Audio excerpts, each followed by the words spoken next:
Hello friends and welcome back to the channel.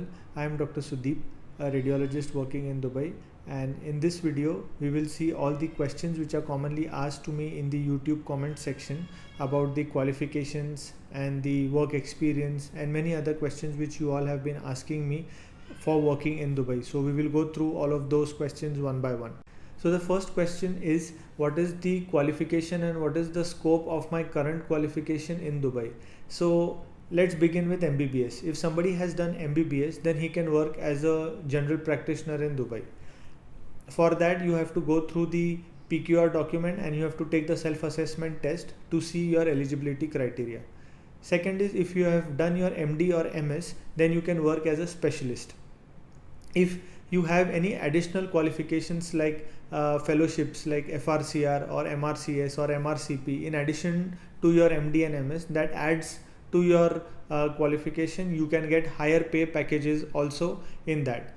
Some questions are asked, if I'm doing my bond after my say MBBS or after my MD or MS, then what is the scenario in that case? So if you are going to get an experience letter at the end of that bond, whatever the duration of the bond is, and you can use that experience letter for applying for a specialist position here, because anyways you need 3 years of experience post your MD or MS. So maybe that bond duration of 3 years can act as your experience, provided they provide you a letter with that he has worked here in this particular specialty and completed his bond, and you can use that as your within your 3 years experience letter. Similarly, when you do your fellowship also while you are doing your bond, you can utilize that time to get an additional qualification, complete your bond, and also use that as an experience for applying for a specialist position.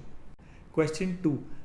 The second question which is asked is, how do I know if my qualification is acceptable in Dubai or not? So for this, I would suggest you go to the DHA website and take the self-assessment tool. In this self-assessment tool, you have to mention your nationality, you have to mention from which country have you done your your postgraduate qualifications and your experiences. And once you complete all those sections, it will give you an answer at the end whether you have met the eligibility criteria, and you can proceed ahead with the registration process, which I have mentioned in my previous video.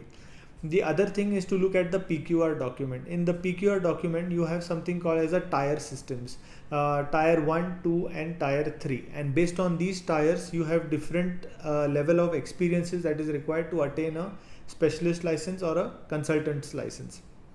Say for example, if I take the UK experience, so in UK, if you have the membership of the College of Physicians or Surgeons, then you come in tier 3.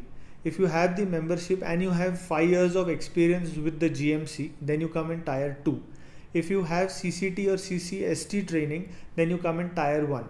Now based on these tiers 1, 2 and 3, you have to then see in the specialist and in the consultant category what is the minimum experience that is required. Say for example, for a consultant post for tier 1 and tier 2, you do not require any experience, whereas for specialist, then again the criteria differ. So you have to go and see the tiers in your particular country of qualification and then see which specialist and the consultant's post you fit in. So accordingly, then you can start doing your applications. Question 3 is about the work timings.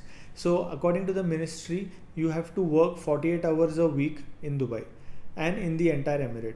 So different specialties work in different shifts based upon the requirements. For example, registrars in hospitals will do straight 12-hour shifts, and they will do so for 4 days in a week, and they will get 3 days off. So they will complete 48 hours a week.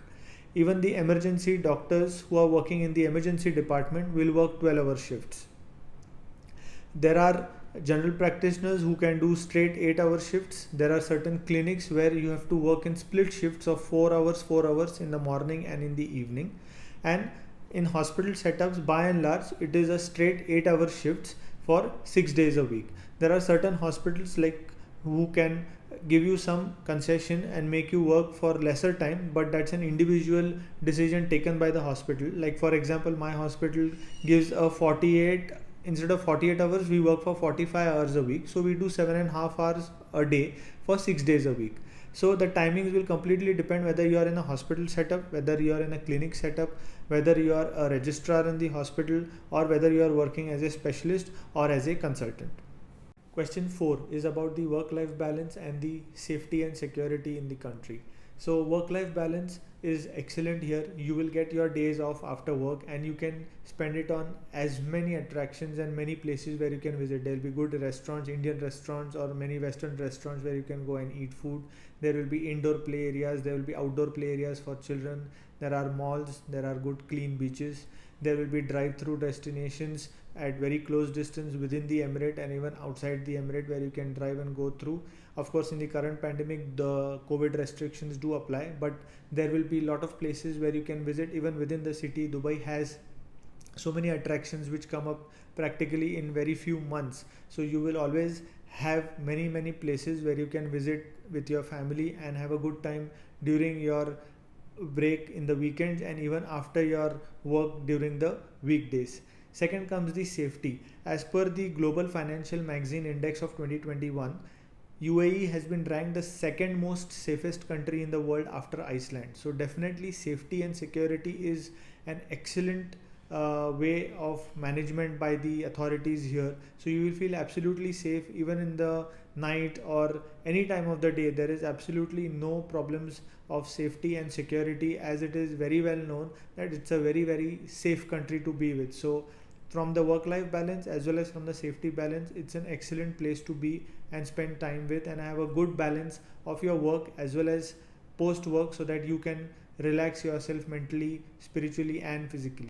Question 5 is about the DHA Prometric exam and what are the exemptions from getting the DHA exam. So the first is the DHA Prometric exam. It is an MCQ exam and there are no specific resources which are available as such particularly for the DHA exam, but you can use resources say from the FRCR 2A exam or the EDIR, the European Diploma in Radiology exam for radiology per se. For other specialities you may use the UK exam equivalent MCQ books which are used say for orthopedics or medicine, and prepare from those books to apply for the DHA exam. There is no problem in the time as such, like there will be plenty of time which is available, but the questions will be usually based on a clinical scenario. They will ask you the question, so you have to think through the answer and then apply. It will not be a very straightforward answer. You have to apply your knowledge and then give the exam, and it is a pass or a fail exam. There will be no marks which will be given to you for that.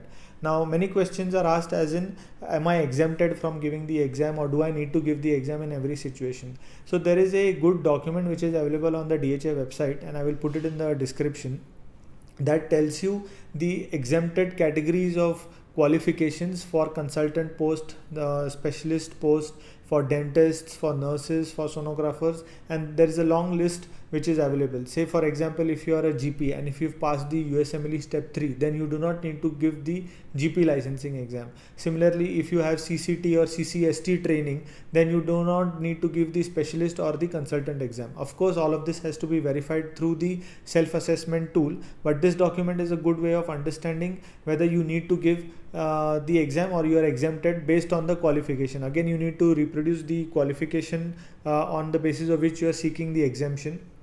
There is a certain time criteria as to when the qualification has to be attained, and you have to support that with certain documents which is all mentioned on the website.